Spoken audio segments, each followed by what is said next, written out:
जय शिवराय शेतकरी मित्रांनो, यावर्षी शेतकऱ्यांना वाटत होतं अतिवृष्टी झालेली आहे, नुकसान भरपूर झालेले आणि आपल्याला पीक विमा चांगला मिळणार आहे। कारण मुख्यमंत्र्यांनी सांगितलं होतं की हेक्टरी 17,500 रुपये शेतकऱ्यांना पीक विमा देण्यात येईल। मात्र आज परिस्थिती अशी आहे की शेतकऱ्यांना पीक विमा त्या पद्धतीने मिळत नाही। कुठं मिळालाय आणि कुठं नाही मिळालाय याचाही काही मेळ लागेना। त्यामुळे शेतकरी मित्रांनो, हिंगोली जिल्ह्यातील बऱ्याच शेतकऱ्यांनी कमेंट केल्या होत्या की आमच्या जिल्ह्याची माहिती सांगा, आमच्या जिल्ह्यात कुठं वितरण झाला, कुठं वाटप झाला, कोणत्या शेतकऱ्यांना मिळाला। त्यामुळे आपण या व्हिडिओच्या माध्यमातून हिंगोली जिल्ह्यातील कोणत्या मंडळाला आजपर्यंत किती पीक विमा वितरित झालेला आहे, त्या तालुक्याला किती आहे याबद्दलची अपडेट माहिती घेणार आहोत। आणि महत्त्वाची गोष्ट म्हणजे पीक विमा का मिळत नाही आणि कसा मिळवायला पाहिजे ते आपण या अगोदरच्या बऱ्याच साऱ्या व्हिडिओमध्ये सांगितलेले। आता तुम्ही जर बघितले नसतील तर ते बघून घ्या आणि चॅनलवर नवीन असताना तर चॅनलला सबस्क्राइब करा, व्हिडिओला लाईक करा आणि जास्तीत जास्त शेतकऱ्यांना ही माहिती शेअर करा। तर आता शेतकरी मित्रांनो, हिंगोली जिल्ह्यामधला पहिला तालुका आहे शेनगाव।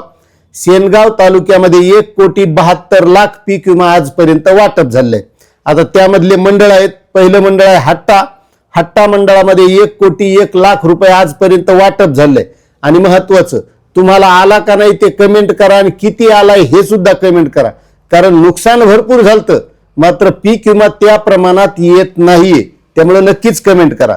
त्यानंतर दुसरं मंडळ आहे पानकनेरगाव, फक्त 24 लाख रुपये वाटप झालेत आजपर्यंत।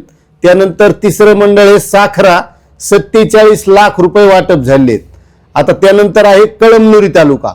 कळमनुरी तालुक्यामध्ये आजपर्यंत 10,68,00,000 रुपये वाटप झालेत। त्यामध्ये पहिलं मंडळ आहे आखाडा बाळापूर, 3,14,00,000 रुपये पीक विमा आजपर्यंत वाटप झालाय। त्यानंतर कळमनुरी मंडळामध्ये 4,98,00,000 रुपये वाटप झाले।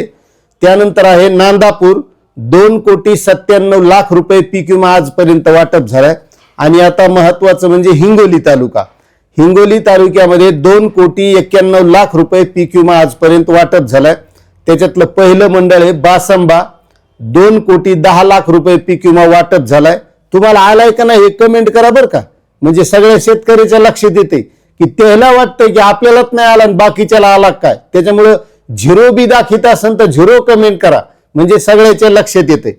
त्यानंतरचं मंडळ आहे डिग्रस कराळे, तिथे 77 लाख रुपये वाटप झालेत। आणि हिंगोली मंडळातला आकडा पाहून तर बस चेक करायचं याचं काम आहे, 4 लाख रुपये फक्त पीक विमा वाटप झाले। आता त्यानंतरचा तालुका आहे मित्रांनो औंढा नागनाथ। औंढा नागनाथ तालुक्यामध्ये 25,87,00,000 रुपये आजपर्यंतचा पीक विमा वाटप आहे बरं का। यापुढेही पुन्हा होईल, पण आजपर्यंतची मी अपडेट माहिती द्यायलो। त्याच्यात पहिलं मंडळ आहे औंढा नागनाथच, त्यामध्ये 5,99,00,000 रुपये पीक विमा वाटप झालाय। त्यानंतर आहे जवळा बाजार, 6,99,00,000 रुपये आजपर्यंत पीक विमा वाटप झालाय।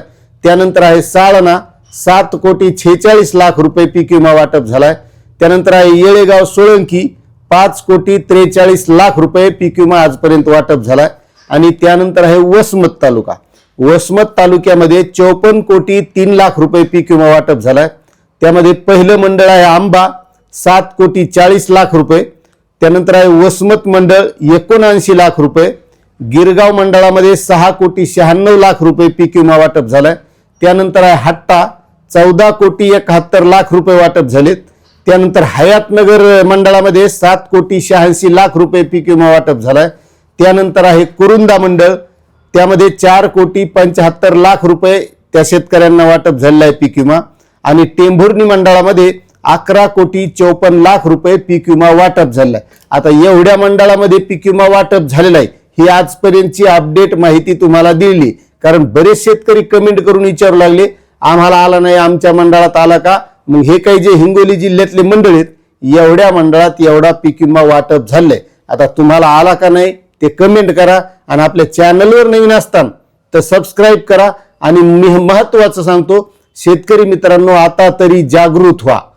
जय जवान जय किसान।